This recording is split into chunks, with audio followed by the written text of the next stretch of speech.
Hello and welcome to Books and Life. I'm Amy and I'm here to talk to you about books and how they affect my life. In today's video, I'm going to answer 20 questions about me and my love of books. Let's do this. Alright, so as a new booktuber, I realize that I have a lot to share and I'd like to sort of consolidate some of those things right up here at front with 20 questions in a BookTube Newbie tag. Question number 1, how many books are too many in a series? I gotta tell you, I don't have an upper limit. I am currently reading, and I've talked to you about this before in several other videos, the Meg Langslow murder mystery series written by Donna Andrews, and that series is up to, I think we're headed towards number 38, and I'm good with it. I hope she keeps writing forever. So I don't have an upper limit, and often the books that I read, I am attracted to lengthy series. I really enjoy reading 14, 15, and beyond books in a series. So I'm a series gal. Next, how do I feel about cliffhangers? I'm fine with them. Seanan McGuire has written a series called October Daye, D-A-Y-E, about a fairy named October Daye, and it's an urban fantasy, and I love the series, and many of the books end on cliffhangers, and sometimes I just want to throw the book across the room when I'm done. But I actually really enjoy it because I love the series. It's another long one. I think we're into number 14 or beyond. And I love the fact that it just keeps going and going, and you know it's going to keep going because of the cliffhanger at the end of the book you're reading. So I think I'm a fan. Do I like to read books in hardback or paperback? I actually own a few of both, but mostly I read electronically on an app. Those of you who've been watching since the beginning of the channel know that I've been trying to use this baby to read books using my Kindle app and my Libby app. Well, I've discovered that that strategy has a bit of an expiration date. I have discovered that over the long term, I really want something that is dedicated just to books, and so I've placed an order for another Kindle Paperwhite. My old one gave out. I tried a new one, didn't like it. After working with the Kindle app on my phone, I've discovered how to make the Kindle Paperwhite work for me. So I've ordered another one. When it gets here, I'll show it to you. This next one is a bit of a tough one. Do I have a favorite book? I'm going to give you a favorite classic and a favorite modern. My favorite classic is Pride and Prejudice by Jane Austen, which I have mentioned to you here before. It is the favorite of many people, and I am among them. So I really enjoy Pride and Prejudice for its social commentary, for the fact that you know what world you're in, and for the fact that there's always something more for us modern people to discover from it. The second one is a modern book. It is The 10% Thief. The 10% Thief was written by Lavanya Lakshminarayan. This is a near-future sci-fi dystopia novel that seems like it wouldn't be a favorite, but whenever I really need to feel hope in the midst of gestures wildly about, I go back and read it because there's something about it that just gives me a sense that there are always people fighting for good. Least favorite book, I don't tend to have least favorite books per se, just because I tend to be fairly picky about books that I choose to read from the beginning. So if I think I'm not going to like it, I don't try it. I would actually like to remedy that habit of mine. I'd like to be able to come to you and say, I read the whole thing and I hated it. I don't really have a catalog of books that I read because everybody liked them and then I hated them and now, but I can talk about it. You know, that kind of thing where you can stand to read it, but you didn't love it. So stay tuned, watch this space. Maybe I'll have some soon. Love triangles, yes or no? I don't care. I don't read books particularly for the romance element, so if there's a love triangle that adds to the plot or adds to the character development, sure. If there's no love triangle, fine. Whatever. The most recent book that you just couldn't finish. For me, that has to be Installment Immortality by Seanan McGuire, part of her Encrypted series. Love this series, not going to continue with it, was not able to finish it. Check out my most recent video for my thoughts on that. Non-spoilery, so if you want to read it, you still can. A book I'm currently reading, I am still enjoying Just Good Manners by William Hanson. I think my enjoyment of this is largely because I listen to William Hanson on 2 podcasts that he's on. One is called The Luxury Podcast, and one is called Help, I Sexted My Boss, and he's very funny on both of those, and I can just hear him, even though I haven't listened to the audiobook yet. I can hear his voice, and some of the jokes that he tells in the book, he has also told on the podcast, and so I feel a connectivity there. It almost makes me feel like I'm having a chat with him. I don't think I'm learning much about etiquette, but I'm having a great time. The last book that I recommended to someone, okay, here is where this gets into one of the reasons that I started this channel. I don't really have an opportunity to talk to people about books that I'm reading, and I would love to start recommending books to you. So stay tuned, I will soon have an answer to that question.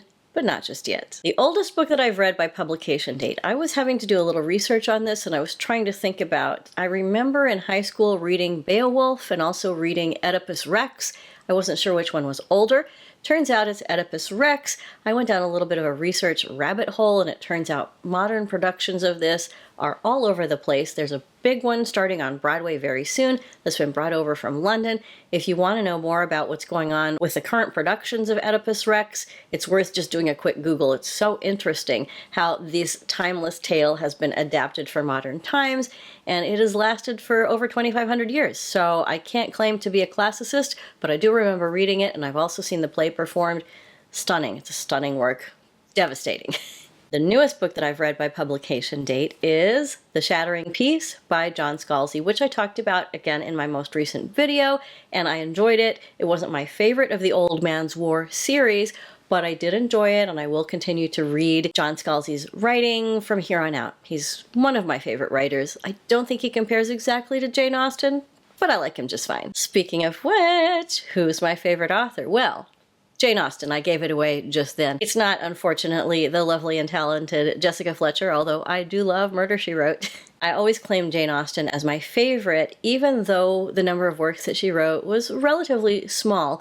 I found that reading her books, all of everything she'd ever written that was published, really helped shape my understanding of how to read literature as a young adult and has continued to influence me throughout my whole adult life. So I'm really grateful to Jane Austen. Do I buy books or do I borrow books? I almost exclusively borrow books. Over the last several years, I have lived a fairly mobile lifestyle, and so borrowing books or purchasing them as ebooks, but much more commonly borrowing them from a library, has been a way that I can have a book and have it as my own while I want to read it, and then turn it back in, and then when I want it again, I can get it again. And it's fantastic. I have memberships in 2 different libraries, and so I can usually find something wonderful to read. I strongly recommend your public library. A book you dislike that everyone else seems to love. Well, I saw recommendations all over YouTube for a book called Caraval by Stephanie Garber. It's the first in a long-running series.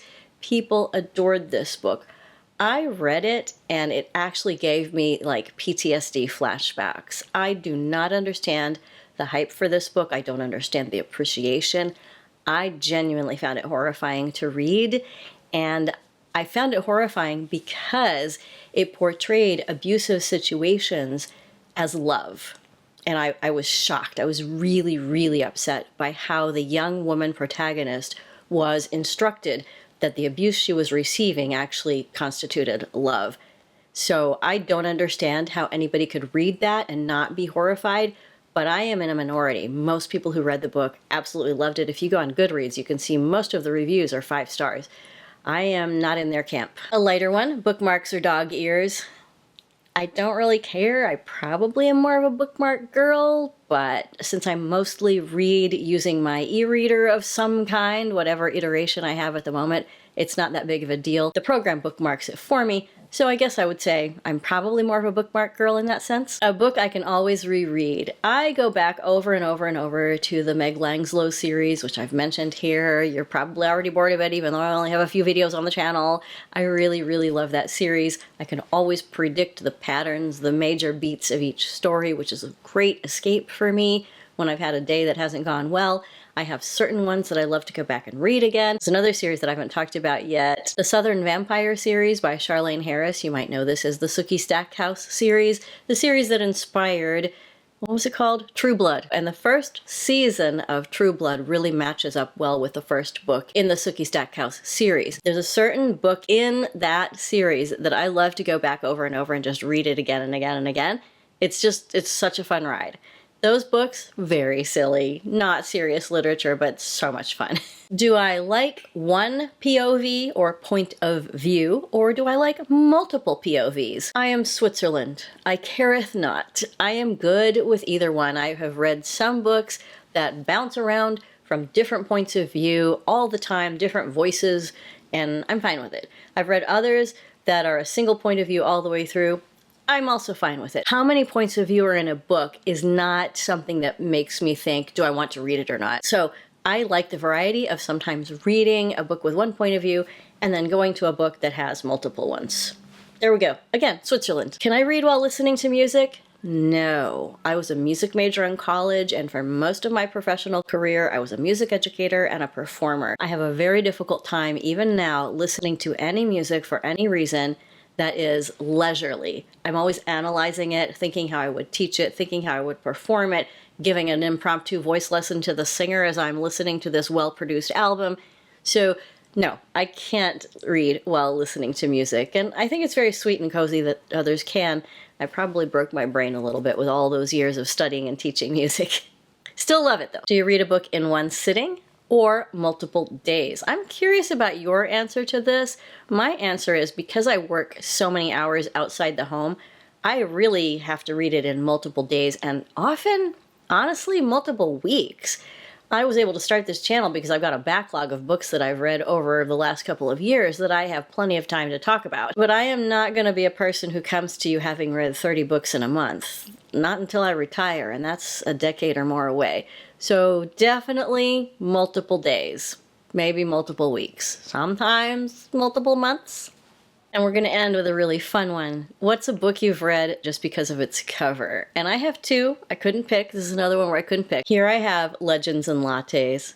Who wouldn't love this cover? If you like fantasy, this is considered a cozy fantasy, which is sort of a little mini genre that popped up and then seems to already be diminishing. Too bad, in my opinion, because it was so much fun. This is a comfort read, and I own the audiobook as well. I'll go back and just listen to like portions of it sometimes. I could actually go back and re-answer about rereading books and add this one. It also has a prequel called Bookshops and Bone Dust that came out later but tells a story about earlier. I just think this is the most adorable cover. I've got an oldie but a goodie. More than 25 years ago, I found this book in my local library, just on the shelves, and I just thought this cover was amazing. Trouble in Transylvania, and this is a sapphic mystery, and I loved it so much.